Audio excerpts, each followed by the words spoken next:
여러분, 그런 말이 있죠. 위기 속에 기회가 찾아온다. 제가 좋아하는 말이기도 해요. 왜 위기 속에서 기회가 찾아올까요? 위기라는 건 사람들의 생각이 하나로 묶여지게 됩니다. 그리고 그 생각이 하나로 묶여진다는 건 돈의 흐름과 연결이 된다는 거죠. 하나의 생각을 가졌기 때문에 돈들이 다 글로 쏠리는 거예요. 자, 그럼 여기서 두 가지의 결정이 나눠지게 돼요.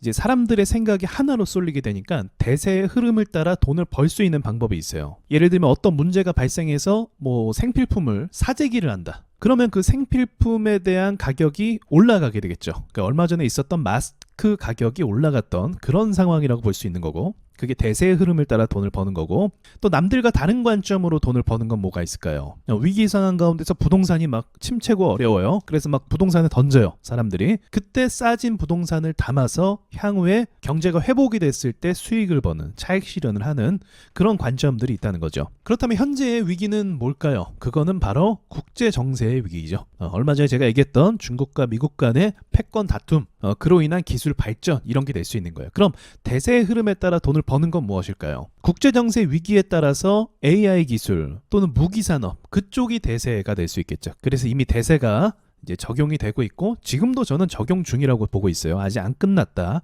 이렇게 보고 있어요. 왜냐면 상황이 심해지면 심해졌지 결코 나아질 수 없는 상황이거든요. 그럼 남들과 다른 관점으로 돈을 버는 건 무엇이 있을까요? 지금 사람들의 생각을 한번 좀 되짚어 보면 돼요. 지금 사람들은 물가가 오르고 자꾸 언론에서 금리 때문에 힘들다, 경제가 어렵다, 삼성전자가 어렵다, 이렇게 생각을 하는 거죠. 곧 그런 생각 때문에 사람들은 주식시장에 부정적인 인식을 갖게 돼요. 지금도 어느 정도 그런 부정적인 인식이 강한 때라고 전 생각을 하거든요. 국장에 대해서만 안 좋게 얘기하고 금투세다, 이런 이야기를 하면서 사람들이 좀 꺼리게 되잖아요. 고금리, 금투세, 삼성전자 악재, 이런 것들 때문에 시장에 긍정적으로 주식을 투자하는 사람은 없다는 거죠. 그래서 저는 오히려 이럴 때 좋은 회사의 주식을 매집하는 단계라고 무조건 생각하고 있어요.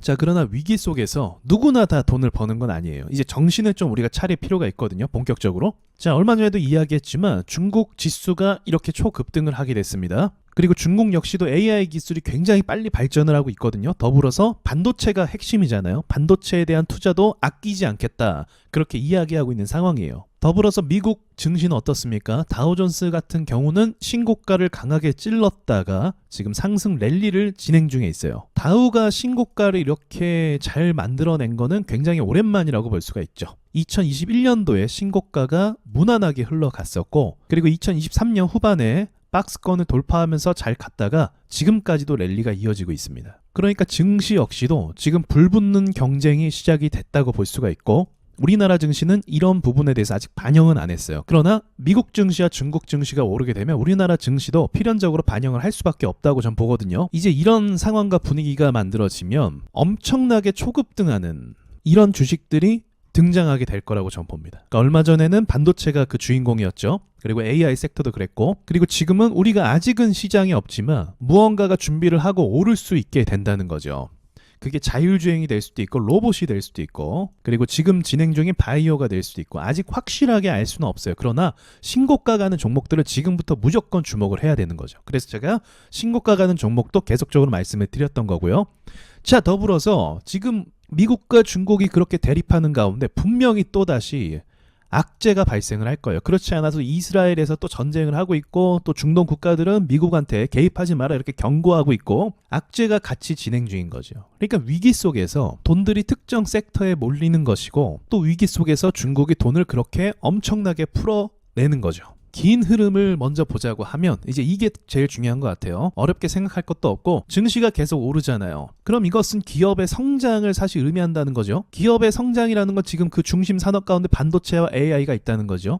근데 반도체와 AI의 본질적인 성장의 배경은 중국과 미국 간의 패권 전쟁이라는 거죠. 이 패권 전쟁에서 밀리게 되면 두 나라 모두가 아니죠. 우리나라도 포함이죠. 돈을 엄청나게 풀어서 경제를 부양했기 때문에 그것을 어떻게든 버티고 지키기 위해서 뺏어 와야 되는 단계인 거거든요. 중국은 버텨야 되는 거고 미국은 눌러서 이겨야 되는 거고. 그렇기 때문에 제가 아까 말씀드렸던 것처럼 그 부분에 대한 지원은 아끼지 않을 거라는 거예요. 그러니까 이 말이 무슨 말이냐면 만약에 이렇게 오르다가 주가가 이제 떨어지게 되고 좀 안 좋게 되잖아요. 그럼 그때 각 나라의 지원 사격이 동원될 것이라는 이야기가 되는 거죠. 그러니까 전반적인 흐름 가운데 그 긴장감, 그 위기, 이 위기가 오히려 증시를 끌어내리게 된다면 그것이 우리에게 기회가 된다는 거. 그리고 이렇게 끌어내리기 전에 대세 흐름으로 가고 있다면 그것을 공격적으로 투자해도 된다는 거. 그래서 이런 상황이라고 볼 수가 있는 거예요. 그리고 먼 얘기지만 결국 끝은 결정이 되겠죠.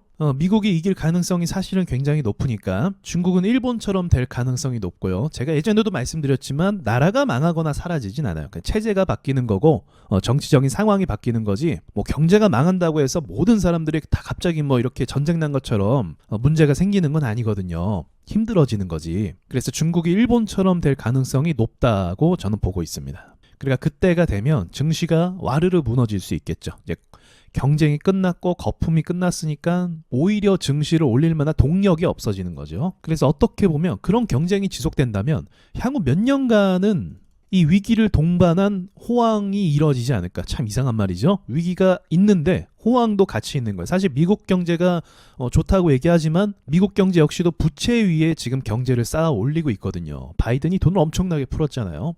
중국도 근데 마찬가지예요. 중국도 야 우리도 부채 위에 경제 부양 좀 해보자. 지금 똑같은 거 하고 있는 거고 제 생각엔 우리나라도 조만간 돈을 더 많이 풀지 않을까 생각을 하고 있어요. 왜냐면 우리 언론에서 이렇게 수면 위에 드러나지 않았지만 그러니까 대형 건설회사도 힘들지만 이제 중소형 건설회사들은 계속 연쇄적인 부도가 일어나고 있거든요. 상가 공실도 우리나라가 좀 심각한 상황이고 근데 제가 대기업은 돈이 많아서 안 망한다고 했잖아요. 그래서 문제가 안 터지는 거라고 볼 수가 있는 거예요. 대기업이 예전과 다르게 돈들을 엄청나게 많이 벌어놨어요. 그래서 어지간하면 뭐 경제 위기 이런 거 오기 쉽지 않습니다. 뭐 IMF 때를 이야기하는데 그때랑은 차원이 틀리거든요. 한국 경제 규모가. 그래서 그 정도의 위기까지는 생각할 필요 없고 중국과 미국 간의 패권 경쟁이 끝나는 그 시점 그때가 IMF 이상으로 좀 큰 위기가 오지 않을까. 전 세계적으로 체제가 변화되지 않을까 생각하고 있어요.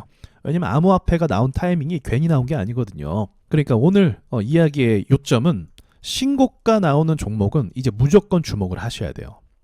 그리고 우리나라도 금리를 떨구는 입장이기 때문에 이제 위기다 했던 그 근본적인 최근까지의 그 문제가 금리였거든요. 근데 그 금리를 이제 내린다고 시작하면 이 문제가 해소가 된다는 거예요.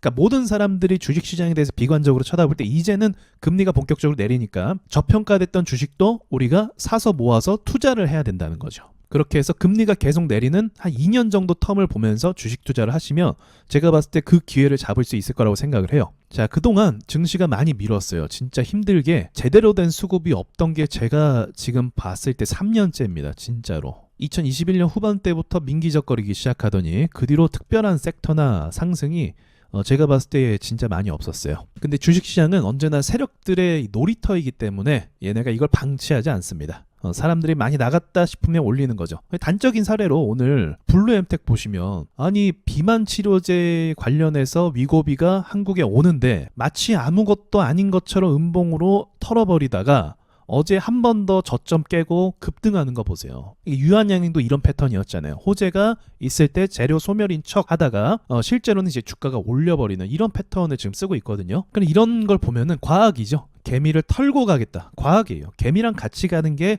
거의 없다. 그래서 큰 그림으로 봤을 때 코스닥은 진짜 예전에 비해서 개인 투자자들을 많이 쫓아낸 게 사실입니다. 지금 주식 투자할 여력도 없죠. 어지간하면. 지금 많은 사람들이 주식 투자할 여력도 사실은 없죠. 금리 때문에 이자 내기 바쁘거든요. 자, 이런 부분들을 다 참고하시고 그러니까 기회는 현금을 갖고 있는 사람들한테 오는 게 맞아요. 자, 여기까지 말씀드리고 마치도록 할게요.